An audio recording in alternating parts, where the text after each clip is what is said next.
Hello everyone, welcome to Sharmit. In this session, we are going to discuss about another few attributes that we can use while applying a background image for a HTML element.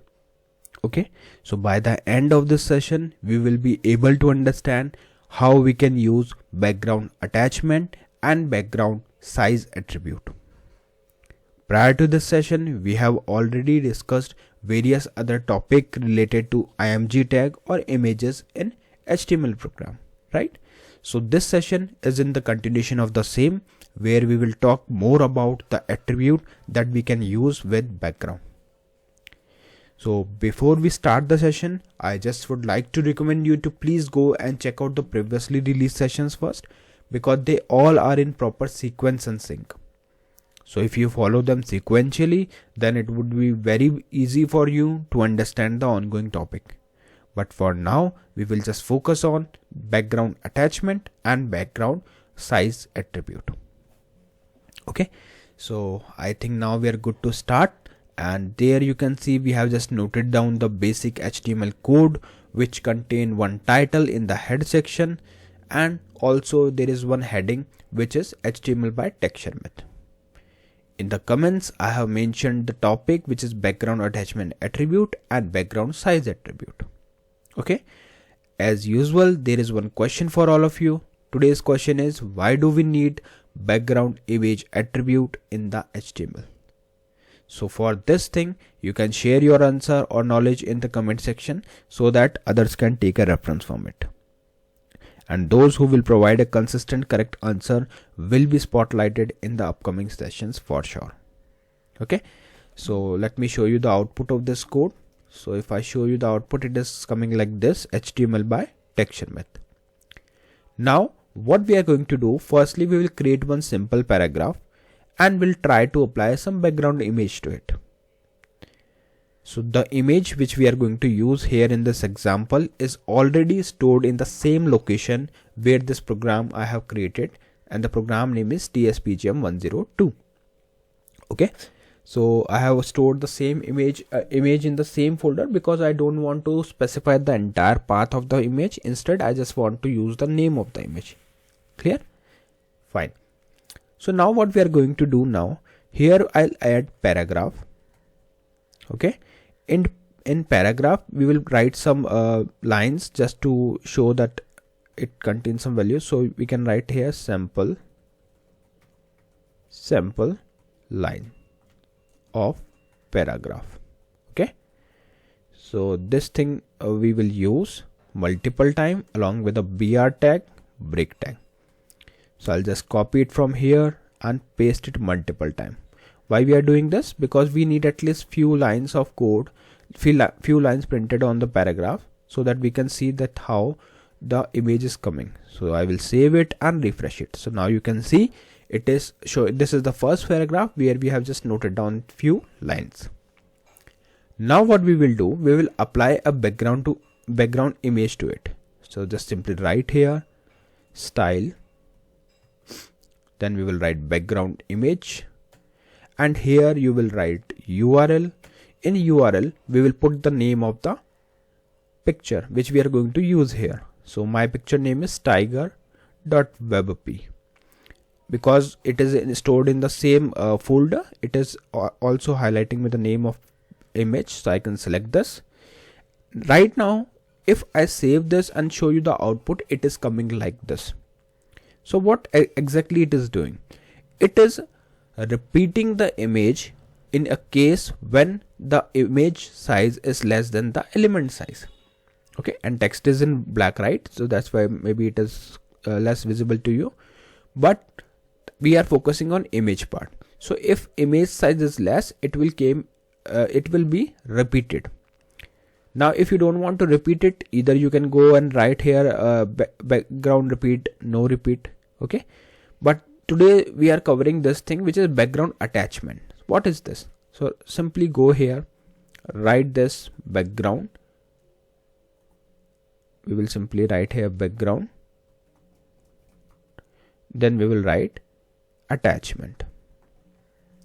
Now we have multiple values here, so let's set it as fixed. So what fixed will do, if I save this and refresh the browser, what this fix will do, it will fix the image. That means if someone scroll it down, it is not going to change. Okay, so you can say that background attachment fixed makes the background image stay in the place while the content scrolls. Okay, so if you scroll, let's say if there is a big paragraph, right, where we have more lines, maybe hundreds of lines, or it is dependent on situation, right? So in those situation, if you scroll down the content of the element, then the image will remain same. This is fixed image. Okay, so maybe we can put a heading here, H2, just to differentiate all these things together. So here we can write background attachment fixed. So let me copy it from here just to save the time, and now we will put it here, background image fixed. Okay, so we just mentioned it. Now similarly, we will copy this paragraph and paste it another time again. This time we are going to use it for background size. So in background size we have multiple possible values. So let's see one by one each value. Firstly, we will talk about cover.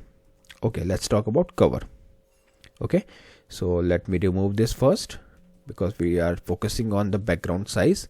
So here we will write background size. Okay, so we have multiple options. So here we will apply the cover. What it means, why we are using cover. So if I save this code and refresh my browser, you will see now another image is coming. So let's say if your image size is less than the element size, so previously what it was doing, it was repeating that image, right? But now you can see it is not repeating. In fact, it stretch and occupy the entire width of the screen. Okay, so this is the use of cover, background size cover, because it scales the background image to cover the entire element while maintaining its aspect ratio, possibly cropping it. Yes, that is true. It might crop few things, but it is actually occupying the entire width, or you can say screen width. Clear? So whenever you want to cover the entire screen, then in that case you will use the background size cover. Similarly, we can provide another value to this background size, which is 100%. So let me show you how and when we can use background size 100.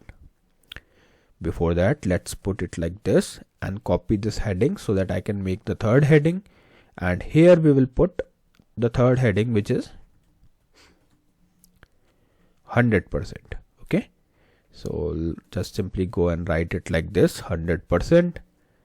And here also we will change it from cover to 100%.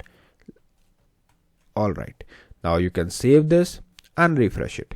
So now if you refresh the browser, you will see that third image has been added. Now what is the meaning of %100%?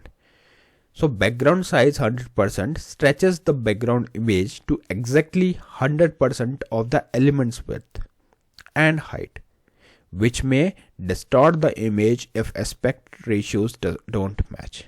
Clear? So basically it stretches the background image exactly to exactly 100% of the element height and width. Okay, so as per the requirement, you can use any of the method. In fact, like for size, there are many other options that we can provide, right? So that you can see. And right now you can see the fixed image. You can see the impact of this fixed image, right? It is still fixed. It doesn't matter if you are scrolling it or not. It remains same. You can see I'm scrolling the image, but the image is fixed. It is not going somewhere. It is just fixed. Clear? So that's the benefit of using fixed. It is fixed and it is just moving. The content is moving, but the image is fixed. Okay. So yeah, these are the all things which I wanted to share with you all in this session. Now I request you to please do share your knowledge in the comment section for this particular question. so that you can take others can take reference from it. So I hope you enjoyed the discussion. So thank you once again, and in the next session we will discuss few more topics. So thank you.